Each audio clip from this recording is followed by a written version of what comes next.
एक समय की बात है। एक महाज्ञानी पंडित हिमालय की पहाड़ियों में कहीं रहते थे। लोगों के बीच रहकर वे थक चुके थे और अब ईश्वर भक्ति करते हुए एक सादा जीवन व्यतीत करना चाहते थे। लेकिन उनकी प्रसिद्धि इतनी थी कि लोग दुर्गम पहाड़ियों, संकरे रास्तों, नदी, झरनों को पार करके भी उनसे मिलना चाहते थे। उनका मानना था कि यह विद्वान उनकी हर समस्या का समाधान कर सकते हैं। इस बार भी कुछ लोग ढूंढते हुए उनकी कुटिया तक आ पहुंचे। पंडित जी ने उन्हें इंतजार करने के लिए कहा। 3 दिन बीत गए। अब और भी कई लोग वहां पहुंच गए। जब लोगों के लिए जगह कम पड़ने लगी तब पंडित जी बोले, आज मैं आप सभी के प्रश्नों का उत्तर दूंगा, पर आपको वचन देना होगा कि यहाँ से जाने के बाद आप किसी और से इस स्थान के बारे में नहीं बताएंगे, ताकि आज के बाद मैं एकांत में रहकर अपनी साधना कर सकूं।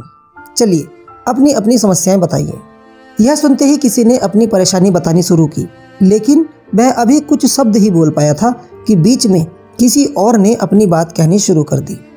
सभी जानते थे कि आज के बाद उन्हें कभी पंडित जी से बात करने का मौका नहीं मिलेगा, इसलिए वे सब जल्दी से जल्दी अपनी बात रखना चाहते थे।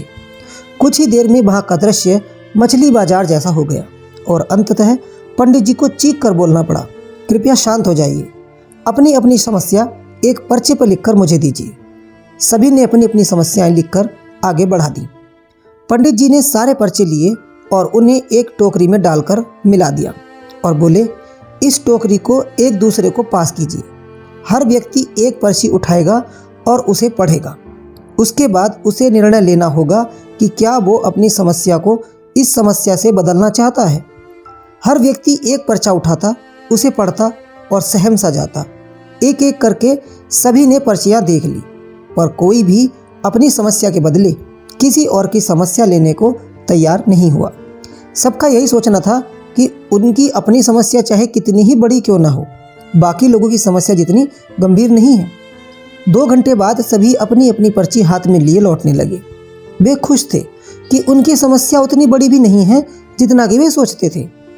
दोस्तों, ऐसा कौन होगा जिसकी ज़िंदगी में एक भी समस्या न हो? हम सभी के जीवन में समस्याएं हैं। हमें लगता है कि सबसे बड़ी समस्या हमारी ही है, पर यकीन मानिए इस दुनिया में लोगों के पास इतनी बड़ी बड़ी समस्याएं हैं कि हमारी तो उनके सामने कुछ भी नहीं। इसीलिए ईश्वर ने जो भी दिया है उसके लिए उसके आभारी रहिए और एक खुशहाल जीवन जीने का प्रयास कीजिए।